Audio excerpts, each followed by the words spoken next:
Alih-alih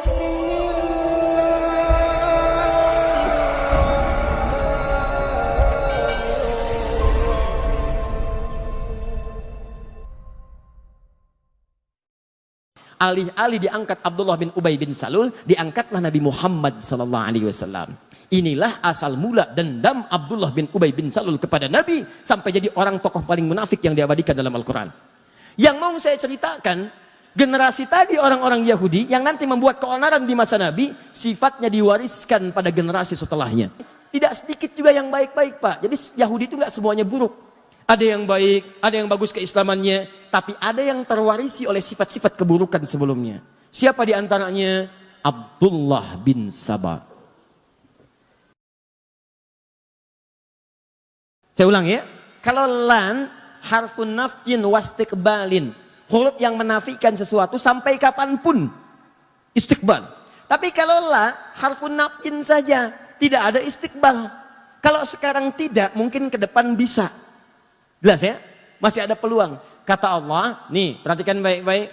Ada kata namanya millah, millatahum. Millah itu sebetulnya bukan agama asalnya. Awas, tapi sistem kehidupan. Pola hidup. Sistem ekonomi, sistem politik, sistem macam-macam itu. Sistem kehidupan.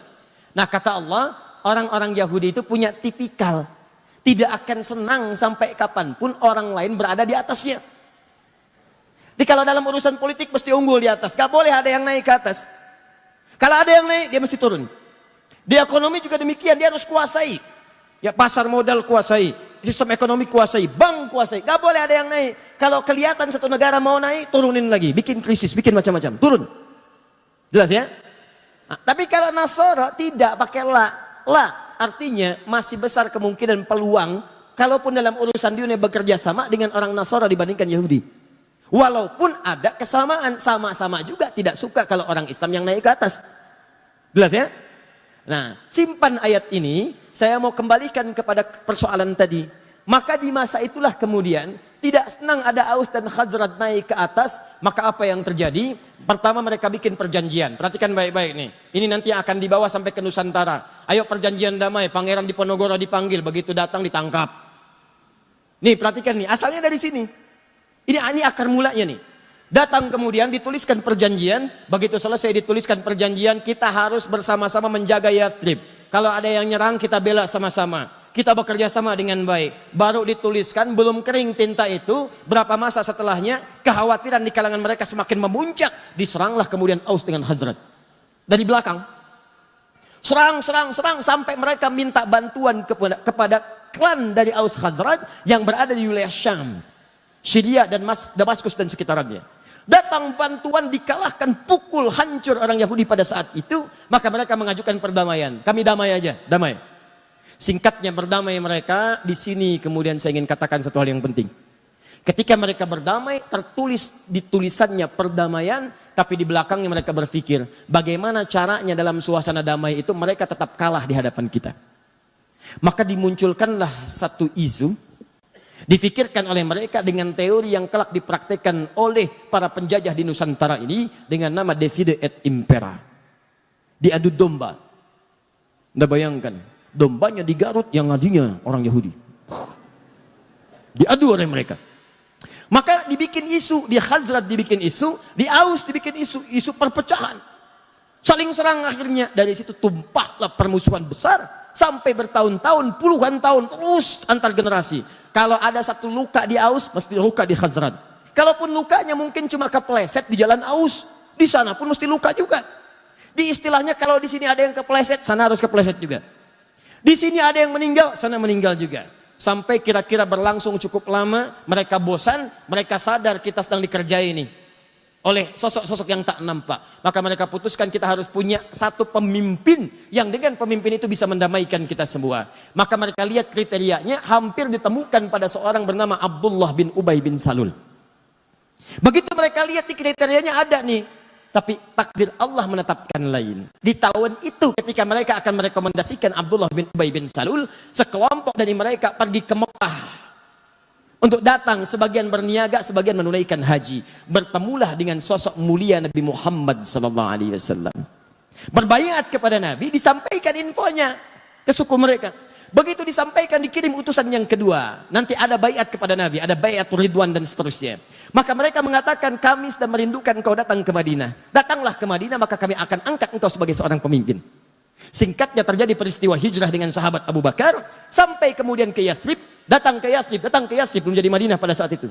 Sampai datang itulah kemudian, kotaknya berubah kemudian ditata oleh Nabi, dari Yathrib, masih terbelakang, masih banyak yang kotor, tata di suasana yang rapi, bersih. Sesuatu yang tertata, rapi, bersih dalam daerah dikenal dengan nama Madinah. Muncul cahaya-cahaya kebaikan. Ya, semua perilakunya bagus, auratnya bagus. Sesuatu yang muncul dengan cahaya kebaikan disebut dengan Munawwarah. Maka berubahlah kota itu menjadi Al-Madinah Al-Munawwarah. Alih-alih diangkat Abdullah bin Ubay bin Salul, diangkatlah Nabi Muhammad SAW. Inilah asal mula dendam Abdullah bin Ubay bin Salul kepada Nabi, sampai jadi orang tokoh paling munafik yang diabadikan dalam Al-Quran. Yang mau saya ceritakan, generasi tadi orang-orang Yahudi yang nanti membuat keonaran di masa Nabi, sifatnya diwariskan pada generasi setelahnya. Sifat adu dombanya yang Aus dengan Khazraj tadi diselesaikan oleh Nabi, selesai. Itu diwariskan lagi pada generasi setelahnya. Begitu Nabi SAW wafat, maka mereka menyebar. Ada yang pura-pura masuk Islam, ada yang memprovokasi. Tidak sedikit juga yang baik-baik, Pak. Jadi Yahudi itu nggak semuanya buruk. Ada yang baik, ada yang bagus keislamannya, tapi ada yang terwarisi oleh sifat-sifat keburukan sebelumnya. Siapa di antaranya? Abdullah bin Saba. Abdullah bin Saba. Awas, kita sedang berbicara sejarah ilmiah nih.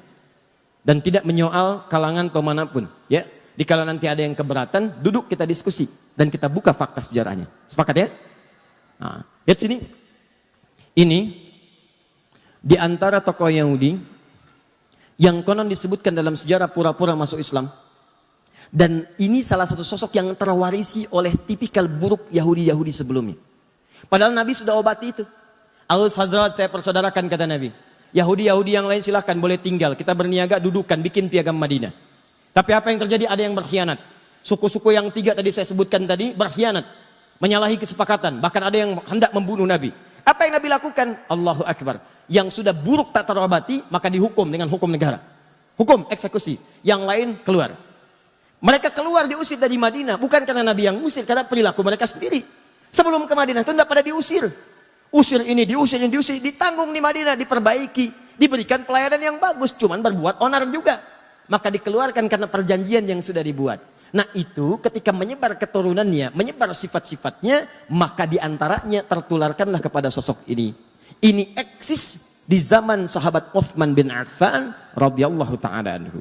Ketika Uthman menunjuk kerabat-kerabatnya yang pakar-pakar di bidang ekonomi itu menempati pos-posnya, maka orang ini bergerilya langsung masuk bukan di wilayah Madinah.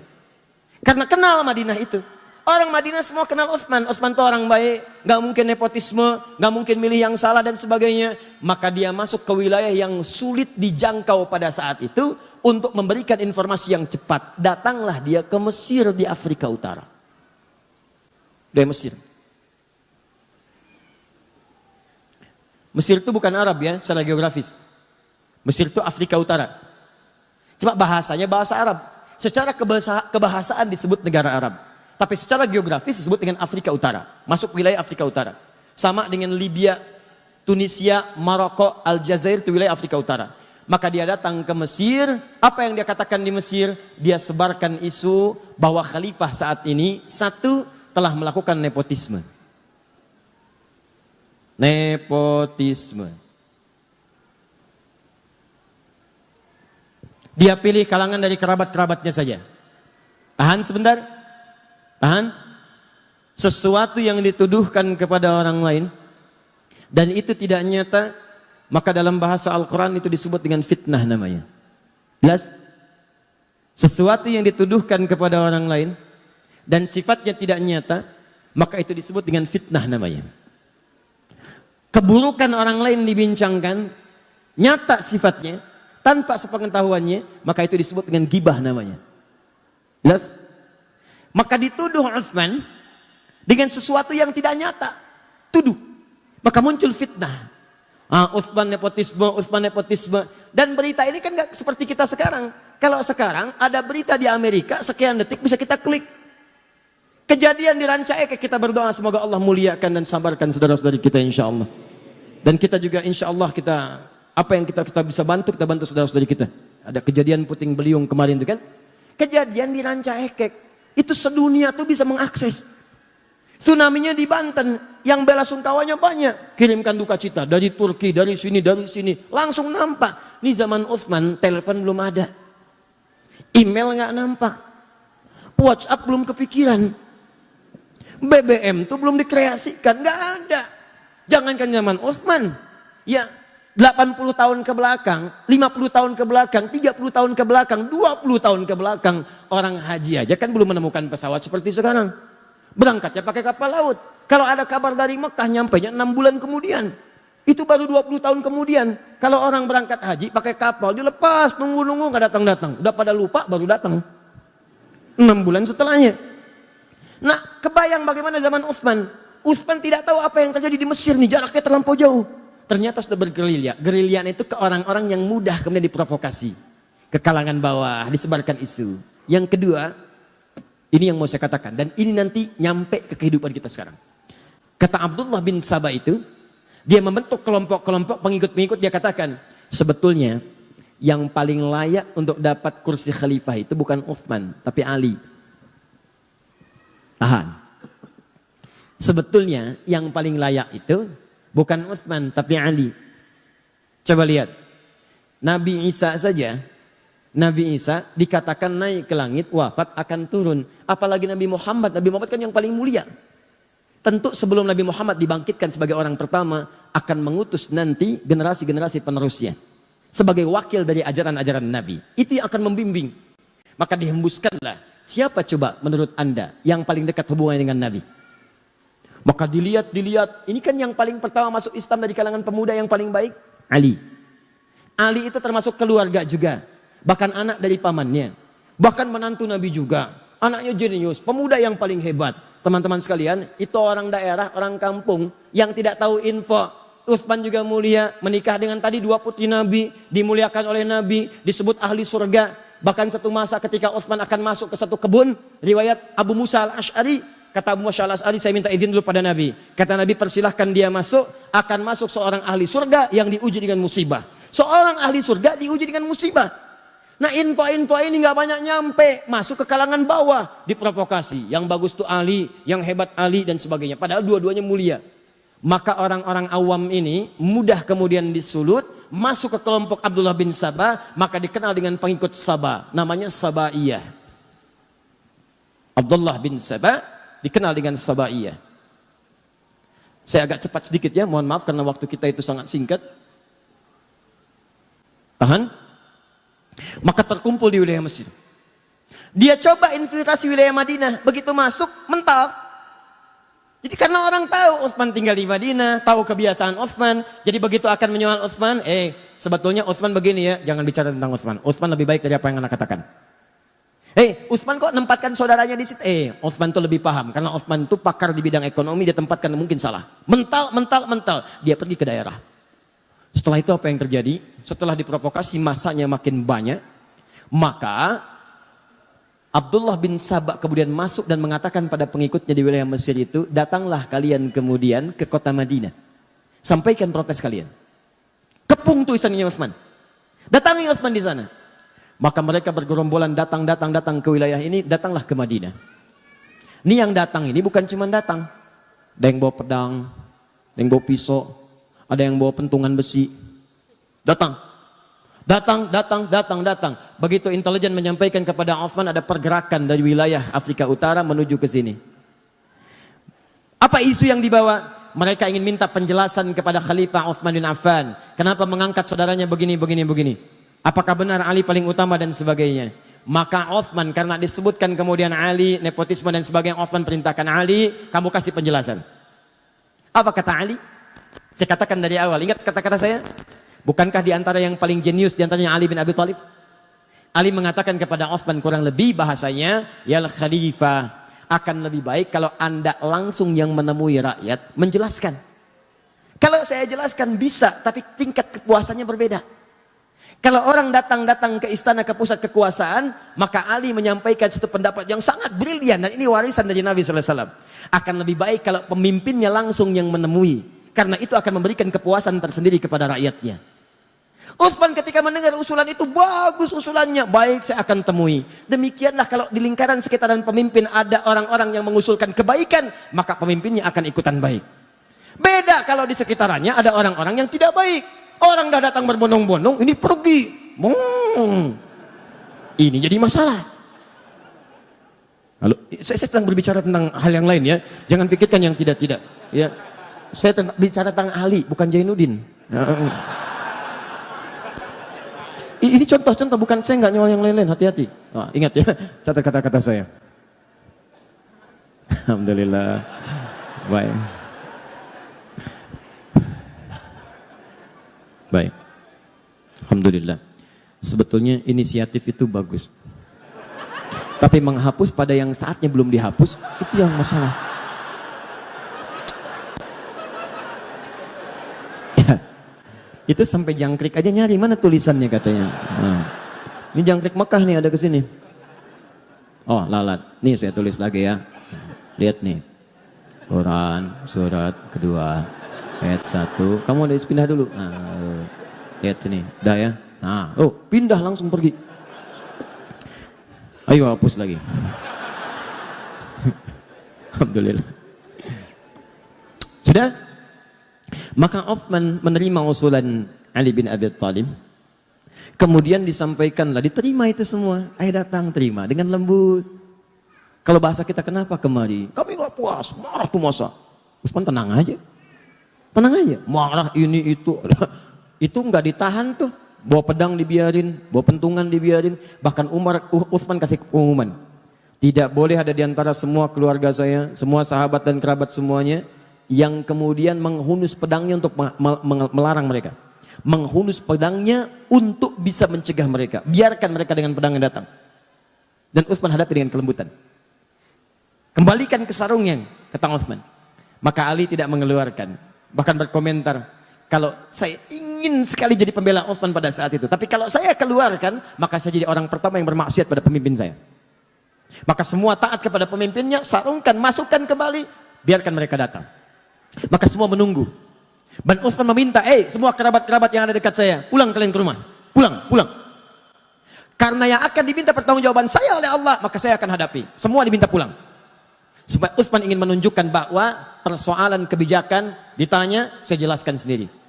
Dan supaya tidak terkesan bahwa Utsman itu beraninya kalau cuma ada teman-teman di sampingnya. Maka diminta pulang, tinggal keluarga intinya saya di istana.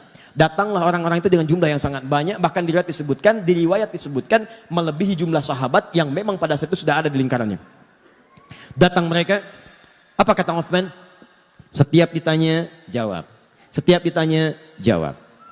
Teman-teman, yang paling menarik, terpuaskanlah orang-orang ini dengan jawaban Utsman sampai mereka memutuskan untuk kembali ke Mesir.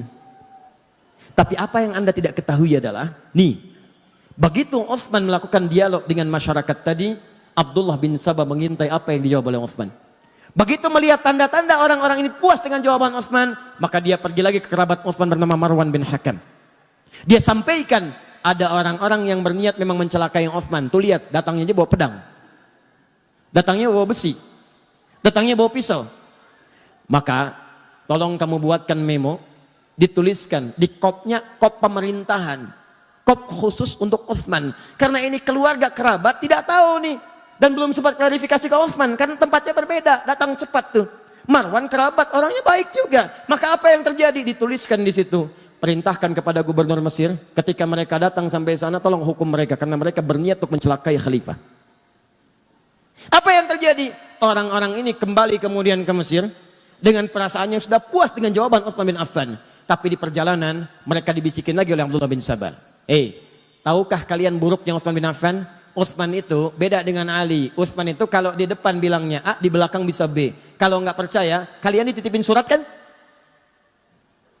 Masa sih? Masa? Lihat. Oh ternyata ada satu kelihatan bawa surat.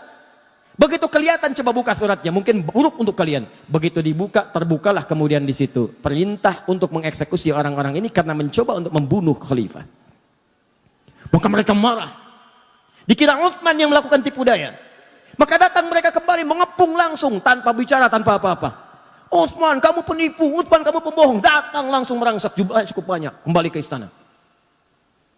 Begitu Utsman mendengar teriakan-teriakan itu, Utsman mengatakan, aku tidak pernah menulis itu. Kamu pembohong, kamu ini. Orang marah, Pak. Orang marah mah dikasih Indomie juga gak akan berhenti marahnya. Oh ini, itu. Bohong, kamu bohong, ini bohong, itu. Tadi saya katakan dari awal, Utsman punya kebiasaan apa kalau sedang gelisah? Baca Al-Quran. Maka masuklah beliau kemudian ke ruangannya, baca Al-Quran. Apa yang dibaca sampai juga dengan ke Ali Imran ayat 173 dibaca, itu indah sekali maknanya. Sampai terus dibaca. Ada yang menyebutkan riwayat bahwa beliau kemudian ketiduran saat sedang tiduran bermimpi bertemu dengan Nabi SAW, dengan Umar, dengan Abu Bakar As-Siddiq radhiyallahu taala anhuma. Kata Rasulullah disampaikan, Abu Bakar menyampaikan, Umar menyampaikan. Terakhir kata Abu Bakar dan Umar, wahai sahabat mulia, kamu jangan dulu buka ya, nanti kamu bukanya bersama kita dengan Rasulullah SAW. Dalam keadaan puasa, sedang baca Al-Quran, bermimpi bertemu bersama Nabi, Umar dengan Abu Bakar As-Siddiq radhiyallahu taala anhuma. Apa yang terjadi? Kata Abu Bakar dengan Umar, kamu jangan dulu buka, nanti bukanya bersama Rasulullah SAW. Maka terbangun dari situ, sedang baca Al-Quran, tiba-tiba tanpa diduga ada orang-orang yang masuk menerobos, datang lewat jendela. Ada datang lewat atas dan sebagainya. Ya, ada riwayat menyebutkan Ali yang mendengar situasi ada kekacauan langsung mengutus anaknya Hasan. Hasan Husain berangkat ke sana. Lihat apa yang terjadi. Kalau situasi tidak bagus, tolong jaga Utsman. Apa yang terjadi? Begitu sudah sampai sana didorong Hasan dengan Husain menjauh mereka. Saat ada keributan keluar itulah beberapa orang naik ke atas, ada yang naik ke atap, ada yang masuk lewat jendela. Maka mereka langsung mendobrak, langsung masuklah ke kamar Utsman bin Affan. Ada satu orang pertama dikisahkan diberikan julukan dengan Mautul Aswad. Ya, seburuk-buruknya orang yang selalu lekat dengan pembunuhan. Maka datang dia pertama mencekik Utsman. Begitu dicekik Utsman bin Affan tanpa tanya, tanpa kalimat langsung cekik. Begitu dicekik pingsan Utsmannya, jatuh dikira sudah meninggal. Begitu kemudian ada gerakan lagi, datang lagi satu orang. Satu orang ini langsung mengeluarkan pedangnya, dia melakukan tebasan kepada Utsman bin Affan. Ya, lalu Utsman mengatakan, inilah darah pertama yang menghadirkan pembunuhan. Maka saat itu datang lagi yang lain menghantam. Gak terima dengan perkataan Utsman. Datang yang satu lagi, apa yang dia lakukan? Allahu Akbar. Maka orang ini mengeluarkan besi tadi yang saya katakan, potongan besi, maka ditusukkan. Ada yang mengatakan tusuk dari depan sampai tembus belakang. Dan dari nyanggutnya. Sampai kemudian ada yang merasa bersalah, dia pergi. Ada satu lagi setelah dalam keadaan sekarat demikian, dihalangi oleh salah satu saudari pada saat itu. Kemudian dilewati juga, ada yang lompat langsung ke dadanya Utsman bin Affan. Dalam keadaan sekarat yang parah, tertembus kemudian besi itulah. Satu orang kemudian mengakhiri ya ajalnya Utsman bin Affan. Tiba ajalnya dengan izin Allah. Tapi caranya persis seperti apa yang disampaikan oleh Nabi SAW. Seorang yang syahid ditimpa musibah. Maka naiklah orang ini menghunjam dengan kakinya dadanya Utsman bin Affan. Diinjak langsung. Begitu diinjak, terhembuslah kemudian nafas yang terakhir dari sahabat Utsman bin Affan. Setelah mendengar Utsman itu meninggal dunia, kabur orang-orang ini menyebar. Masanya makin ricuh, terjadi kericuhan di Madinah sampai dengan 4 hari. Maka para sahabat berkumpul, ini fitnah pertama. Fitnah pertama yang terjadi. Maka para sahabat berkumpul untuk mengatasi kekacauan ini, maka mereka bersepakat mesti ada pemimpin baru yang diangkat untuk mengatasi kekacauan. Karena kekacauan sudah menyebar. Khalifah tidak ada, pemerintahan tidak stabil, wilayah makin luas. Maka ini muncul pemberontakan di sini. Ini muncul pemberontakan. Maka untuk mengatasi itu diangkatlah kemudian dengan mufakat semuanya sahabat Ali bin Abi Thalib. Perhatikan apa yang dikerjakan oleh Abdullah bin Sabah.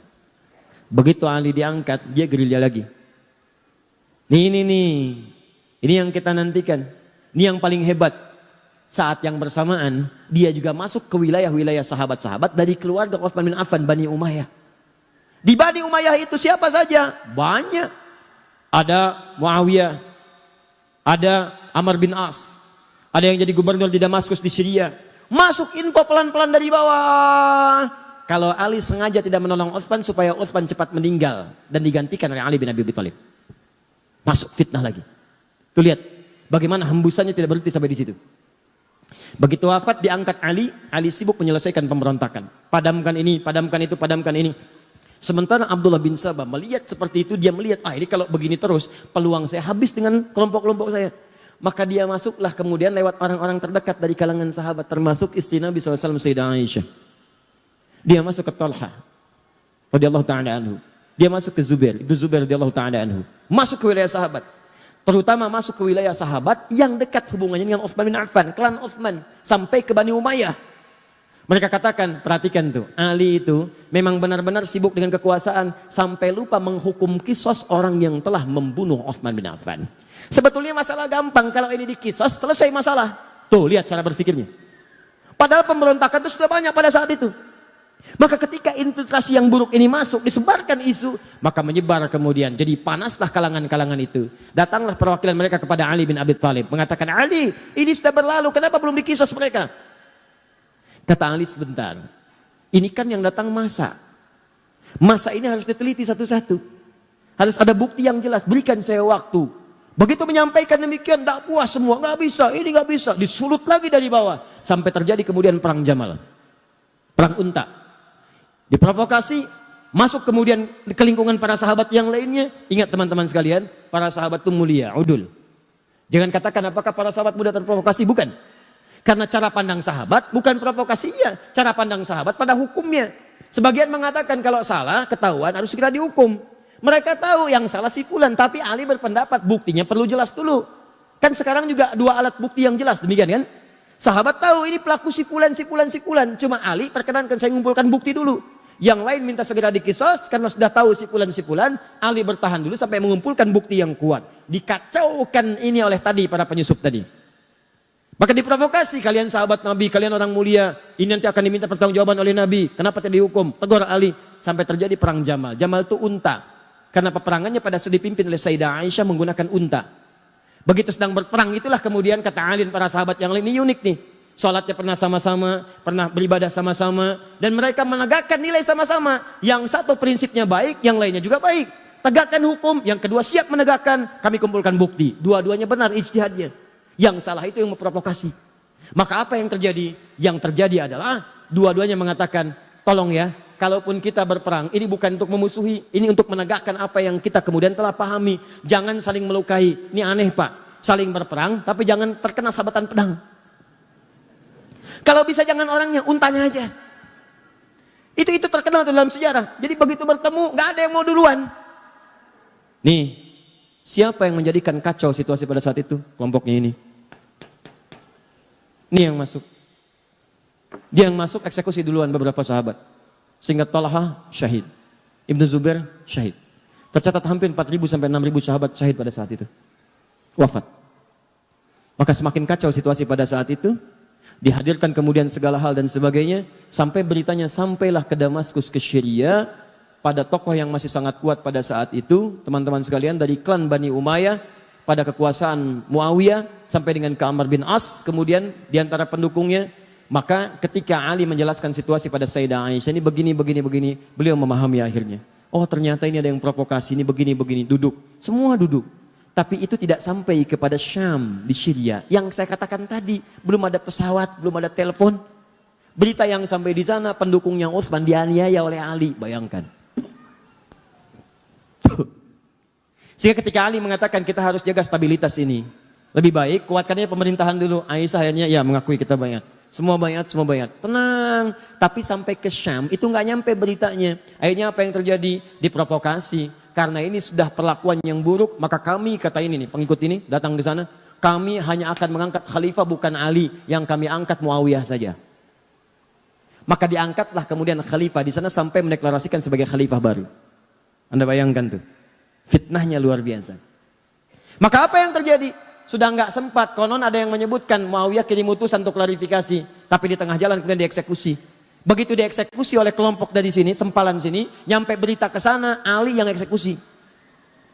Semakin kuat kemudian rasa bencinya, marahnya, diprovokasi demikian, maka menyiapkan pasukan. Disampaikan juga kepada Ali, Muawiyah sudah menyiapkan pasukan, tidak mengakui kekhalifahan. Maka secara singkat disampaikan, Ali pun mesti siapkan pasukan. Maka dua-duanya menyiapkan pasukan, dikenal dengan perang Siffin itu. Maka apa yang terjadi? Ali mengatakan, ini karena sudah makar terhadap negara, kita harus bereskan, tapi dengan cara yang mulia. Sama kayak tadi tuh, pelan-pelan, karena sama muslim. Gak ada yang mau nyakiti, gak ada yang mau macam-macam. Ini masuk lagi nih. Yang ini nih, aduh. Nanti saya tunjukkan kepada Anda, ini cuma contoh orang, tapi pemikirannya diwariskan. Dalam setiap hal-hal yang terjadi semacam ini, Anda akan temukan provokator-provokator bertebaran. Termasuk sekarang semakin bertambah eranya, tapi ini nggak akan berubah. Termasuk di YouTube juga banyak provokator nanti. Nanti akan temukan itu. Kembalikan ke sini. Jadi begitu sudah masuk, singkatnya bertemu, lebih besar pasukan dari sebelumnya, terjadi peperangan itu sampai pasukan Muawiyah terdesak. Ya, apa yang terjadi pada saat terdesak Muawiyah? Saya katakan di belakang kan ada Amr bin As yang seterusnya, itu jenius. Kata mereka, sudah kita kalau teruskan akan kalah nih. Dan makin banyak korban. Gini aja, supaya duduk sama-sama diskusi, duduk dengan baik, maka kita lakukan tahkim. Tahkim itu tombak Al-Quran. Ya, kemudian bukan ditombak untuk menunjukkan sesuatu yang kotor, bukan. Maksudnya untuk berhukum dengan hukum kitabullah. Kenapa menggunakan tombak? Karena mudah diangkat begini. Kalau ngangkat orang kan belum ketahuan apa maksudnya. Begitu dipanah dari belakang meninggal repot lagi. Maka yang diangkat Al-Quran begini semua berbaris di belakang Muawiyah. Ketika berbaris diangkat kemudian mushaf. Saat diangkat itulah kemudian Ali mengatakan tidak itu siasat, saya tahu itu siapa yang bikin. Karena Ali kenal Amr bin As. Tanya dulu mereka, kalau mereka ingin tahkim, mereka harus menyerah dulu. Mereka harus menyerah. Kalau sudah menyerah, baru tahkim. Karena situasinya sedang demikian kacau. Kalau tidak menyerah duduk sama-sama, maka mustahil bisa diskusi dengan baik. Ini Ali. Wah, ketika Ali perintahkan, terus dorong mereka sampai mereka menyerah. Maka yang satu golongan mengatakan, Ali kamu nggak benar nih. Dalam fikih perang, kalau sudah ada yang tahkim mengangkat Al-Quran, hukumi dikembalikan kepada Allah, nggak boleh kita serang. Maka orang-orang ini langsung keluar dari barisan Ali. Keluar dalam bahasa Arab disebut dengan kharaja. Orangnya kharijun. Kalau keluar karena tidak sepakat dan keras sifatnya dan cenderung buruk keadaannya, maka dikenal dengan nama khawarij. Maka muncullah kemudian orang-orang golongan ekstrim baru. Dia mengatakan, lihat nih, Ali menyimpang. Kafir nih Ali. Kafir. Anda bayangkan tuh. Siapa mereka dibanding Ali? Ali itu menantu Nabi. Jaminan surga. Pemuda paling hebat, paling setia. Nyawanya dikorbankan bahkan untuk risalah Islam, bahkan untuk Nabi. Dalam peristiwa Isra Mi'raj, itu cuma ada 3 orang di rumah itu. Begitu akan berangkat kata Nabi, Ali, kamu tidur di tempat tidur saya ya. Saya dengan Abu Bakar akan hijrah. Kamu yang gantikan di sini. Itu tahu tempat tidur Nabi itu. Itu yang jadi tujuan. 100 orang pemuda pasukan khusus sudah ngintai, taruhannya nyawa. Ali masih muda, Abu Bakar sudah sepuh. Dengan Nabi mau berangkat. Apa kalimat Ali? Bala ya Rasulullah. Siap. Siap. Dengan nyawanya. Tidak pernah tertuliskan di buku sejarah manapun Ali protes. Misal ada kata-kata, ya Rasulullah jangan saya, Abu Bakar aja yang tuaan dikit. Misalnya. Enggak tuh. Ali. Abu Bakar begitu mulia. Teman Nabi, mertua Nabi, sahabat Nabi, hidup dengan Nabi, sehijrah dengan Nabi, wafat dikubur di samping Nabi, mulia. Hati-hati karena nanti setelah ini akan ada yang mengadu domba dengan semuanya. Perhatikan baik-baik. Wah Ali begini, Ali begitu, kafir. Ini orang luar biasa nih. Baru belajar 1-2 hari udah nyebut Ali kafir. Kafir, kita keluar dari Ali. Orang-orang ini, nih ini lagi kesini nih asalnya. Provokasi, Ali kafir nih, Ali gak benar.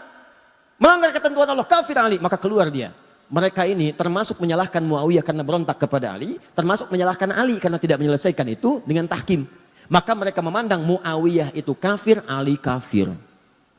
Kanan kiri kafir. Ini kafir, ini kafir. Hukumnya wajib dibunuh. Ini yang kelak kemudian hari mengincar dan mengintai Muawiyah, Amr bin As, dan Ali bin Abi Thalib. Kubu sana, nih orangnya, Muawiyah, Amr bin As. Ini tokohnya nih, gara-gara dia nih merontak nih. Sini lagi, ini Ali nih, gak mau bertahan dengan hukum Allah. Bunuh, habisi semua. Maka mereka kembali disiapkanlah kemudian eksekutor.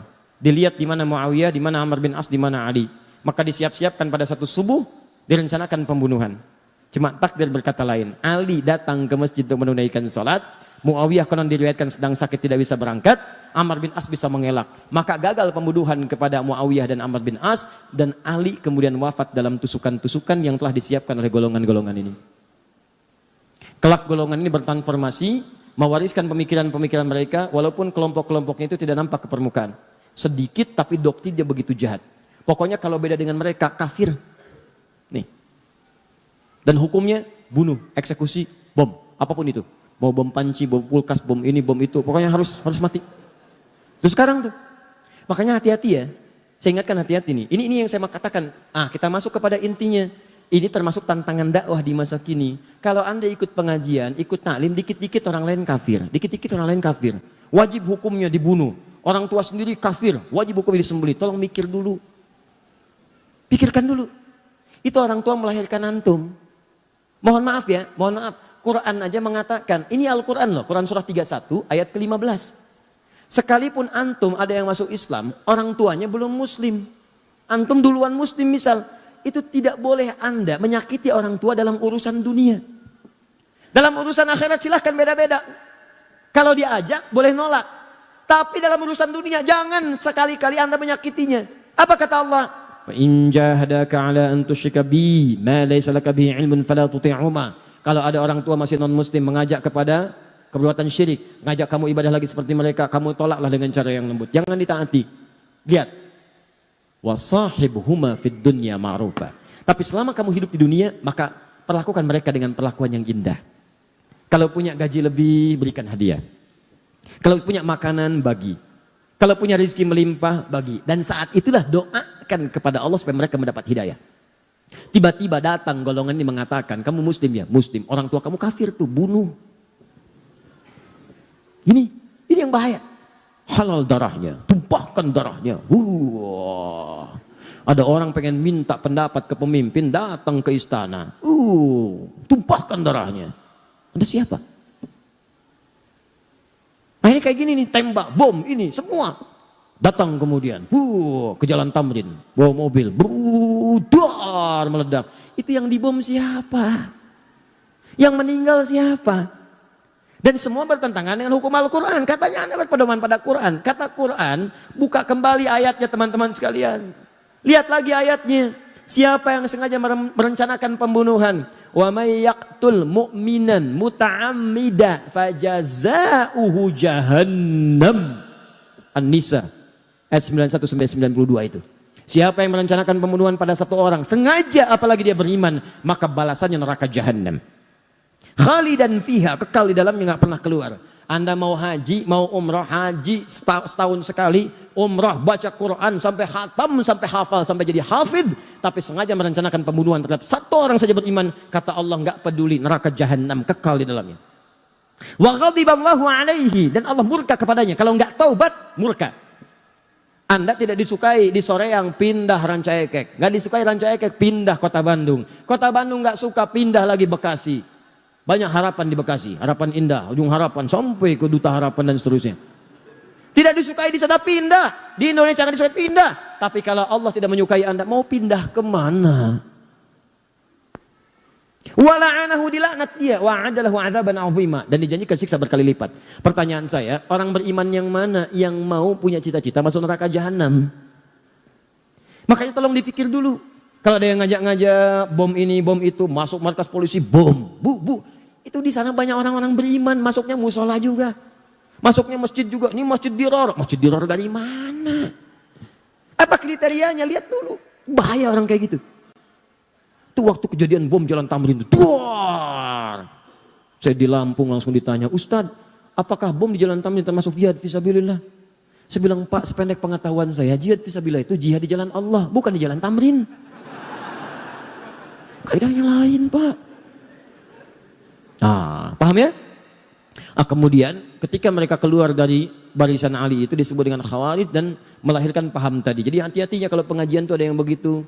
Ya, ini hati-hati nih, tembak, bom, bunuh ini tanpa alasan, maka itu yang bahaya. Dan itu sekarang diciptakan. Tahu orang-orang tahu. Karena yang buat dulu ini nih sama juga dibikin lagi kelompok-kelompok. Diciptakan di bawah. Ini doktrinnya dibawa lagi. Yang bikin siapa? Yang paling bahaya bukan umat Islam. Dibawa oleh orang-orang punya kepentingan untuk mencitrakan Islam itu buruk. Diciptakan golongan semacam ini, dikirim kemudian, kirim ke Syria, kirim ke ini, kirim ke itu. Muncullah kemudian orang-orang ekstrim. Tembak, bom, ini hancurkan. Makam dihancurkan, ini dihancurkan. Di mana ada ajaran Nabi menghancurkan makam? Itu paling bahaya. Hati-hati kalau ada ajakan-ajakan tuh di media sosial. Datang ke Syria, datang ke ini, datang ke itu. Tapi yang Anda lihat itu seperti ini nih. Ciri-cirinya begini. Hidup Anda itu sudah tidak berarti. Oh, tidak berarti, enak aja. Ya. Kalau tanpa ridha Allah Subhanahu, benar sampai situ. Tapi kata Ali, kalimatul haq urida bihal batil. Kata-katanya benar, cuman maknanya digeserkan kepada yang buruk. Di brainwash. Seakan-akan ini yang harus dilakukan. Jelas? Hati-hati dengan ini ya. Kalau saya akan tegas pada sesuatu yang bisa beresiko tinggi dalam kehidupan akhirat. Paham ya? Ya. Nih, yang lain membela Ali. Kamu yang salah, kamu yang salah, kamu yang salah. Kalian keluar, kalian tidak setia, kalian gak benar. Kami akan bela pemimpin kami. Pembelaan yang kuat dari satu kelompok, kuat sekali. Itu dalam bahasa Arabnya setia. Setia betul membela. Dalam bahasa Arab disebut dengan syiah. Pembelaan yang sangat kuat. Tasyayyu', membela dengan kuat pada satu hal yang dibela dengan segenap jiwa dan raganya. Ini disebut dengan syiah. Jadi asalnya syiah itu bukan aliran pemikiran. Bukan aliran dalam akidah. Bukan aliran dalam ibadah. Asalnya faksi politik. Nah, cuma nanti aliran ini disusupi lagi sama ini. Ih, jangan dihapus. Bahaya ini. Karena antum hapus pun gak akan berpengaruh kepada perilakunya. Ingat itu. Datang lagi, nyusupin lagi. Apa yang dikatakan oleh orang ini? Kalian bagus. Tuh, bagus sekarang. Tadi sekarang pengkhianat, sini bagus. Memang Ali itu sebenarnya titisan Nabi. Titisan. Dan memang wajar. Setiap pemimpin itu harus mewariskan generasi setelahnya. Setelahnya ada lagi, setelahnya ada lagi. Mesti ada imam, sholat aja ada imam. Coba, kalau sholat nggak ada imam. Jamaahnya kan nggak sah. Mesti ada imam. Maka memang yang paling bagus itu sebetulnya keturunan Ali. Setelah Ali ada Hasan, angkat aja Hasan. Setelah Ali ada Hasan, ada Husain. Setelah itu ada ini, ada itu, ada itu. Terus kamu urutkan. Bukankah kamu ingat Nabi Isa kan ada 12 penolong. Namanya kaum Hawariyin. Ali juga akan punya 12 keturunan. Imam-imam hebat itu yang akan mendokong dan meneruskan kepemimpinan Nabi setelah itu. Maka dikenallah dengan 12 imam. Nah, setelah itu muncul, masuk. Sampai dikultuskan seakan-akan Ali itu naik bahkan di atas Nabi. Bahkan ada salah satunya nanti pecah sektenya. Bahkan ada klaim mengatakan sebetulnya malaikat Jibril itu salah ngirim wahyu. Harusnya ke Ali. Nah, ini nih. Di mana cara berpikirnya? Sampai mengkultuskan tingkat sampai ke situ. Akhirnya termakanlah kemudian sebagian ini. Terutama setelah Ali memindahkan wilayah kekuasaannya ke Kufah. Ke Kufah, itu kan Kufah wilayah Persia, Irak. Disusupin lagi, gampang disusupin tuh. Padahal orang-orang itu mengatakan setia, siap ini, datang lagi ini, masuk lagi, gini, sampai kultuskan Ali. Sampai terjadi mereka sendiri yang mengkhianati Ali. Mereka sendiri yang kutus orang untuk bunuh Ali. Mereka sendiri nanti yang akan melakukan hal yang sama kepada Al-Husain. Itu wafat di Karbala dan sebagainya. Apa yang terjadi? Begitu paham-paham ini disusupkan ke sini, saya agak cepat saja. Susupkan ke sini, ini bertransformasi dari aliran politik, faksi politik dalam hal pemerintahan. Maka ketika disusupi nilai-nilai kemudian dengan nilai akidah, dengan nilai ibadah, dengan nilai akhlak. Akhlaknya digariskan pada kesetiaan kepada ini. Ali termasuk Ali Bait, Ali termasuk ini, termasuk itu dan sebagainya. Kita sepakat Ali mulia. Ali mulia. Kata sahabat Nabi, menantu Nabi, keluar kita muliakan. Dan kita pun sepakat Abu Bakar mulia. Umar mulia, Utsman mulia. Jelas ya? Fair kan? Objektif kan? Objektif. Kita tidak ingin bermusuhan, kita gali sejarahnya, kita lihat. Kalau Abu Bakar tidak mulia, bagaimana mungkin jadi pendamping Nabi? Kalau Umar tidak mulia, bagaimana mungkin dipilih oleh Nabi sebagai orang yang pemberani? Membela Nabi. Kalau Utsman tidak mulia, bagaimana disebut dengan ahli surga? Tiba-tiba orang ini datang mengatakan, hei Abu Bakar, Umar dengan Utsman merampas hak Khalifah Ali. Dirampas oleh mereka. Hafsah itu begini, Aisyah sampai tuduhan yang sangat buruk kepada Aisyah. Buruk sekali. Disebut perempuan yang saya nggak bisa ungkapkan lah. Nggak nyaman gitu. Anda bayangkan ya, Anda kenal Abu Jahal?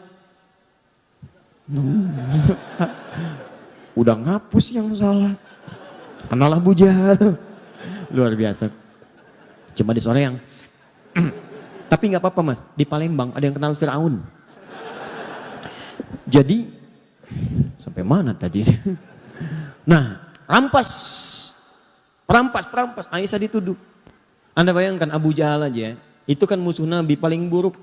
pengen bunuh Nabi. Tapi jangan lupa dia punya anak namanya Ikrimah. Seorang pemuda ahli berkuda pembela Nabi. Apa yang terjadi? Pertama, jangan suka menjudge orang lain. Boleh jadi keturunannya tidak seperti atasnya atau sebaliknya. Yang kedua, ketika Ikrimah sedang berada di lingkungan sahabat, Nabi melarang mengungkit tentang ayahnya. Jangan bicarakan ayahnya, jangan menyinggung anaknya. Karena Ikrimah saudara kita. Seburuk-buruknya Abu Jahal dilarang oleh Nabi digunjingkan langsung dekat keluarganya. Makanya saya sering katakan kepada Anda, bagaimana Anda bisa menggunjingkan istri Nabi SAW? Apa Anda tidak mau menjaga perasaan Nabi? Katanya cinta Nabi, tapi saat bersamaan Anda menyinggung Nabi.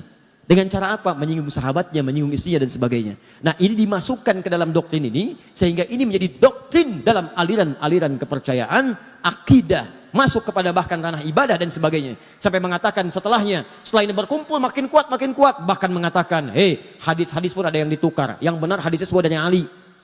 Yang lain salah semua. Maka ini punya koleksi sendiri. Bahkan cara sholatnya sendiri. Bahkan keyakinannya beda sendiri.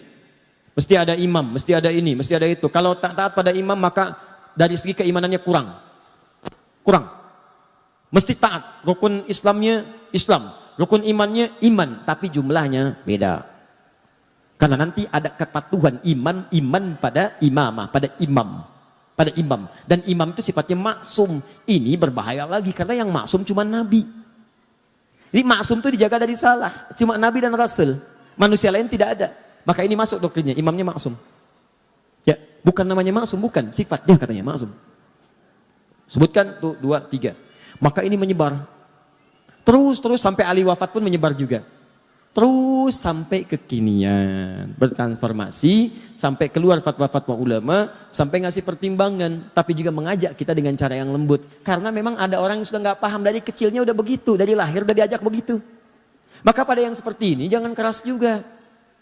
Termasuk misalnya ada yang Ahmadiyah, ada yang macam-macam. Ada yang dari lahir sudah di-Ahmadiyahkan. Dan dia nggak ngerti kecuali itu yang benar. Maka caranya doakan oleh kita. Dakwahi, ajak dialog. Ya kalau berbuat kasar, maka hukum berlaku di situ. Ya ada perlindungan kebaikan. Tapi kalau tidak, dakwahi dengan cara yang benar. Makanya baca buku, baca sejarah. Kalau ada yang begini-begini kita bisa jawab. Yang benar itu sebetulnya Ali. Betul Ali itu benar. Abu Bakar pun benar. Tapi Ali merampas loh. Betul. Merampas dari siapa? Merampas dari orang yang salah. Yang salah siapa tuh? Pemberontak Utsman. Kok kamu jawab begitu? Nih referensinya. Ini karangan ini. Sudah selesai. Beres. Jelas. Maka keluarlah fatwa sampai dengan Syekh Muhammad Hashim bin Asy'ari. Pendiri Jam'iyah Nahdlatul Ulama. 31 Januari tahun 1926. Beliau menulis satu kitab di antara 19 kitab. Namanya Risalah Ahlus Sunnah wal Jamaah. Di halaman ke-10 beliau menyebutkan tentang ini. Syiah. Kata beliau di halaman 9-nya, Faslun fi dhuhuril bid'ah fi ardi Jawa. Pasal tentang awal munculnya bid'ah di tanah Jawa. Bid'ah di sini bukan fikih, bid'ah tentang akidah. Firqah namanya. Kalau fikih madhab, kalau akidah firqah. Akidah itu udah ke aspek keyakinan. Kalau fikih tata cara ibadah. Maka kata beliau, sejak tahun 1330 Hijrah, sebelum itu semuanya udah jelas. Madhabnya Ahlus Sunnah wal Jamaah. Wilayah Jawa itu madhabnya Imam Asy-Syafi'i. Sebutkan semuanya. Sampai tiba-tiba muncullah kemudian entah datangnya dari mana. Aliran-aliran yang menyimpang. Siapa di antara mereka? Halaman 10 paling bawah lihat. Baris 1 sampai dengan 3. Wa minhum rafidhiyuna. Di antara mereka yang menyimpang itu yang masuk ke tanah Jawa. Itu awal masuknya 1330 Hijrah. Sekarang 1440 Hijrah. Berarti berapa tahun yang lalu? 110 tahun. Di 110 tahun yang lalu. Kalau sekarang 2019, berapa tahun yang lalu?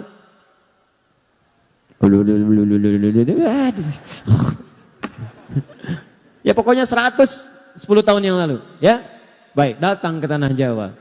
Apa yang dilakukan? Rafidhiyun. Rafidhi itu menunjuk kepada orangnya. Rafid. Sifat yang disebut Rafidah. Apa Rafid itu? Menolak dengan cara yang kasar. Ya, radda menolak.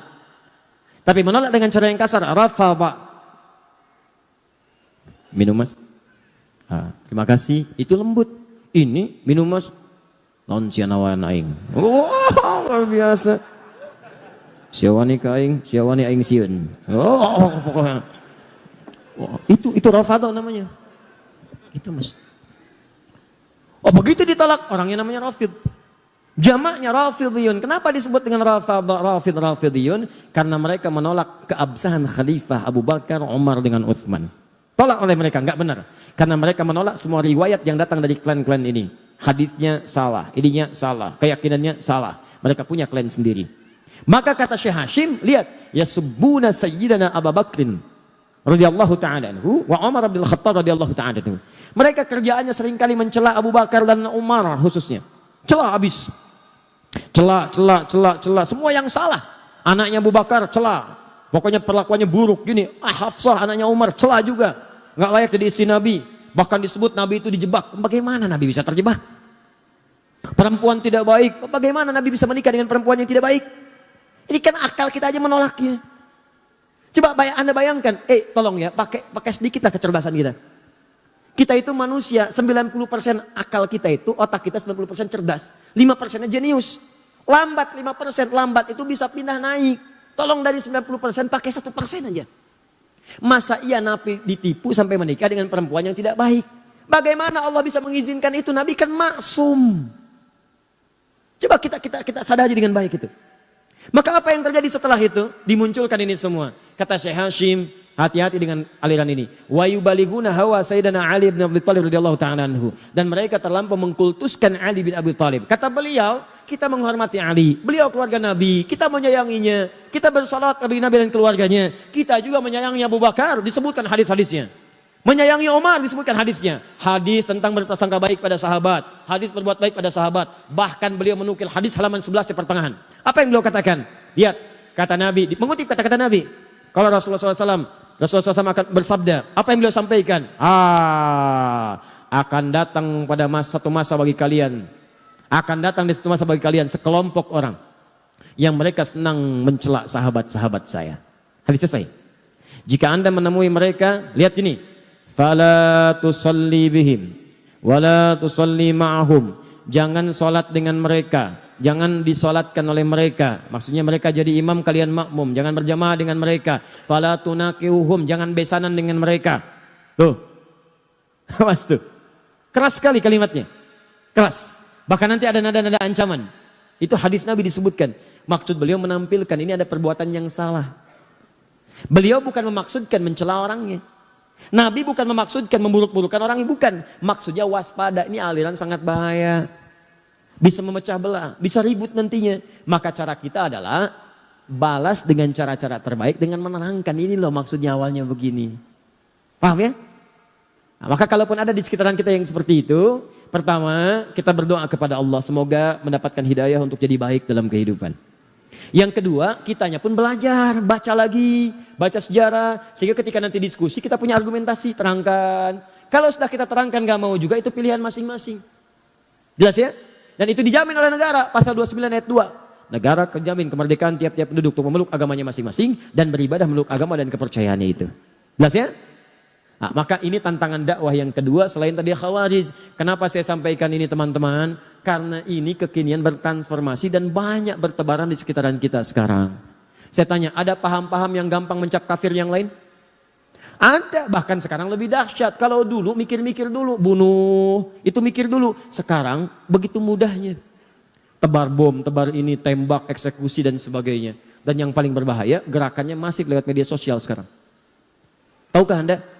Saya beberapa pekan ke belakang ini sedang menyelesaikan kasus-kasus ini, masuknya ke pesantren. Anak-anak pesantren. Bahkan sempat saya duduk satu ruangan, kumpul anak pesantren. Pertanyaannya udah ada list mereka, hampir semua sama begitu. Ya, ini disebutkan, ini zalim, ini zalim, ini zalim. Berlaku hukum mati, berlaku, ya Allah. Saya lihat pelan-pelan, dari mana tahunya? Dari Quran sini, Quran surat berapa? Ayat berapa? Nah, ayat sebelum itu apa? Ayat setelah itu apa? Riwayat dari siapa? Saya tuliskan. Kamu ini hafal Quran juga tidak, bacakan gak mampu, bisa menyimpulkan hukum, tahu dari mana? Saya terangkan nih, Qurannya nih, ini ayatnya begini, buka mushafnya, lihat mushafnya, halaman sekian, paling kanan sebelah bawah, lihat sini nih.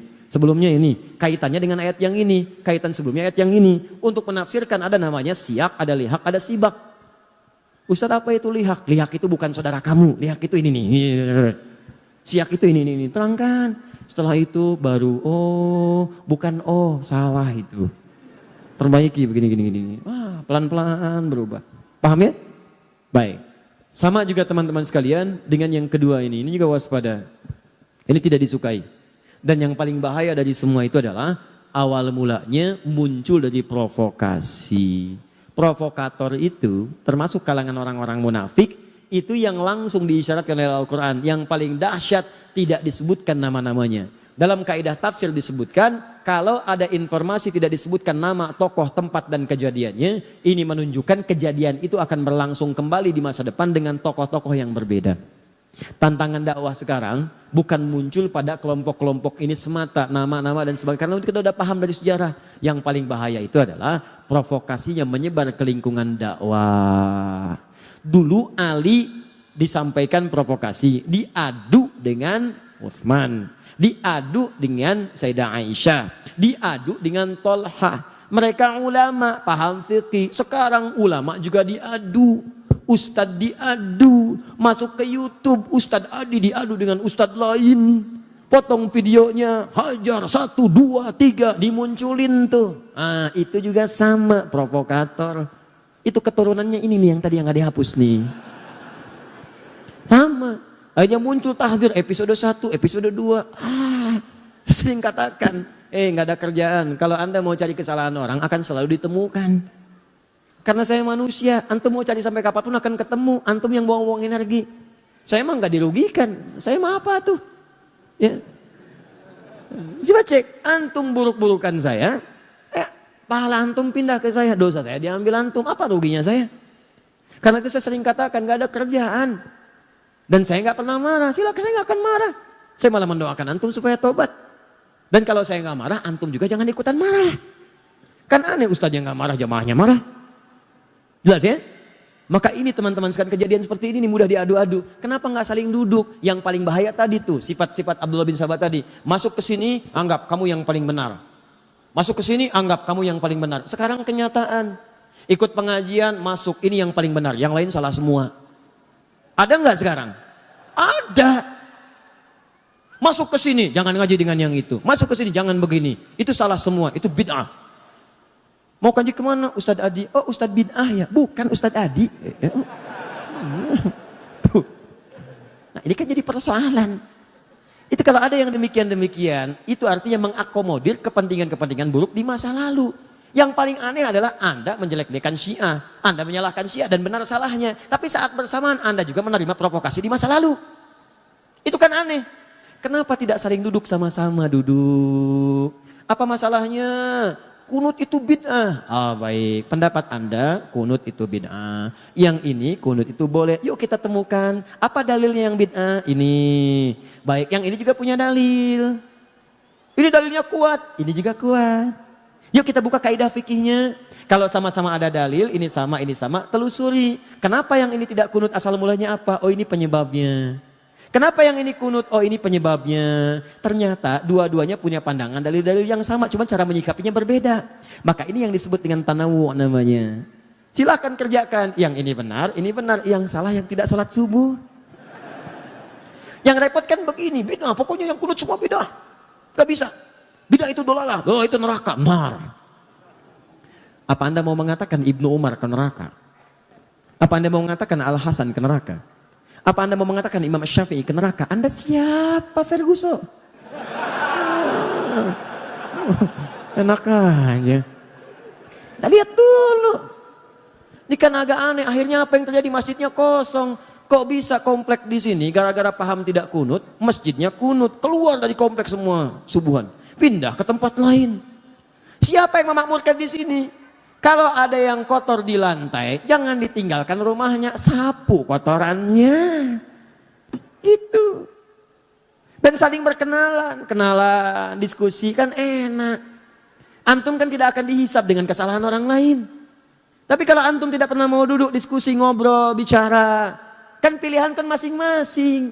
Jangan sampai perbedaan pendapat membuat Anda tidak bisa minum teh bersama, duduk bareng-bareng. Ngopi, bagi yang ngopi. Duduk bicara, ta'aruf, kenalan dengan yang lainnya. Kan prinsipnya jelas, tak kenal maka tak. Bukan tak sayang ta'aruf bu. Ta'aruf, ibu kenal suami tetangga tidak harus sayang. Masa kenal suami tetangga, kenal dan langsung sayang?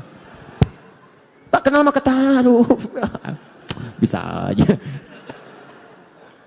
Udah. Jelas ya? Nah, saya tanya, fitnah ini dahsyat tidak? Dahsyat. Pengaruhnya terasa sampai sekarang? Sesuatu yang dahsyat terasa besar, sampai juga tantangannya terus sampai kemana-mana akhirnya. Kemana-mana. Itu dalam bahasa Arab disebut dengan kubra namanya. Kubra. Maka muncul istilah fitnah kubra. Fitnah itu akhirnya menyebar kemana-mana lewat persoalan yang berbeda-beda. Akhirnya dengan tujuan yang sama, mengarahkan keburukan pada kehidupan berkeprimanusiaan. Akhirnya saya menyarankan kepada semuanya, hati-hati dengan indikasi-indikasi keburukan. Tapi kalau tidak sepakat, duduk dialogkan. Kecuali kalau tindakan sudah anarkis. Anarkis balas lagi dengan pembelaan-pembelaan yang benar yang dibenarkan oleh hukum. Jelas ya? Dan juga bagi siapapun termasuk pemirsa dimanapun Anda yang berada, jika tidak sepakat dengan bahasan ini, mari kita duduk, diskusi. Secara ilmiah. Ya, Anda punya referensi, kami punya referensi. Kalau referensi kami salah, jangan pernah merasa ingin membela kesalahan. Akui, oh ini keliru, yang benar ini. Kalau Anda benar, maka kita ikuti. Kalau saya benar, Anda salah, saya tidak paksa Anda mengikuti saya. Fair kan? Objektif ya? Nah, itu baru kita nyaman dalam belajar. Maka itulah inti materi kita pada hari ini. Nanti ada yang lain lagi. Apa yang lain lagi? Dahsyat dan sekarang terjadi. Dan kreativitasnya tinggi sampai masuk ke televisi. Dan itu diungkap oleh Syekh Hashim dalam kitabnya Risalah Ahlussunnah wal Jamaah. Yang paling bahaya, itu bisa menggugurkan amalan-amalan Anda sebelumnya, bahkan bisa memasukkan Anda ke neraka. Dan dahsyat itu terjadi kekinian. Apalagi sekarang musim-musim ini mau mendekat amalan ini bisa terjadi. Nah sekarang apakah amalan ini teman-teman sekalian? Itu yang akan kita bahas bulan depan nanti. Ya, sekalian saya bawa kitabnya sekalian saya tunjukkan. Ini. Wah pokoknya luar biasa lah Pak. Kalau dulu itu cuma sekedar datang. Kalau sekarang tampilannya lain. Pakaiannya kayak ustadz. Ininya begini. Bahkan ada di TV ada macam-macam. Anda mesti hati-hati. Karena itu bisa menjerumuskan. Kata beliau ini sangat bahaya. Bahkan ada yang bisa menjerumuskan ke neraka. Nah apa amalannya? Bulan depan. Ya. Sekira itu ya. Sudah jam 10. Kita istirahat dulu. Dan kita pahami dengan baik untuk diamalkan. Insya Allah jam 12 saya ada di Al-Murabbi. Sekalian saya menulis buku baru. Itu dibahas nanti malam. Nanti malam di Istiqomah kalau saya tidak keliru. Itu bahagia dalam naungan Al-Quran dan Sunnah.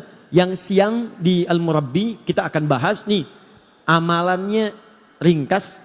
Tapi pahalanya begitu melimpah. Kalau Anda kerjakan amalan itu. Dosa-dosa Anda seketika akan gugur dan pahala Anda naik. Kalau Anda meninggal pada saat itu. Insya Allah statusnya juga syahid. Nah, apakah amalan itu? Nanti siang. Gak ada zuhur. Subhanakallahumma bihamdika asyhadu an la ilaha illa anta astaghfiruka wa atubu ilaik. Wa akhiru da'wana alhamdulillahi rabbil alamin. Al'afu minkum. Sebelum saya tutup dengan salam, saya ingin mengajak pada kita semua. Pertama, ini kita sedang banyak diuji ya. Ya ada juga ustadz-ustadz kita yang diuji dengan penyakit, Ustadz Arifin ya, Ustadz Bernard, ustadz yang lainnya juga mungkin yang tidak saya ketahui. Ada juga mungkin teman-teman dari yang lain yang tidak hadir juga diuji.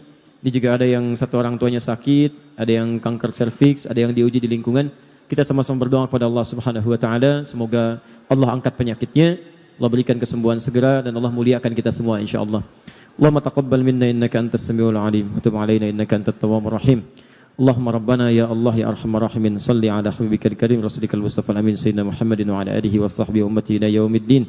Allahumma rabbana la tada' lana fi maqamina hadha wa fi kulli maqamin dhanban illa ghafartah wa la hamman illa farajtah. Ya Allah, jika ada di tempat ini atau kerabatnya ya Allah yang datang membawa lumuran dosa, jangan biarkan meninggalkan tempat ini kecuali Engkau telah ampuni segala dosa-dosanya. Kalau ada yang hadir di sini membawa kegelisahan, jangan biarkan dia meninggalkan tempat ini kecuali Engkau telah tenangkan keadaan hatinya.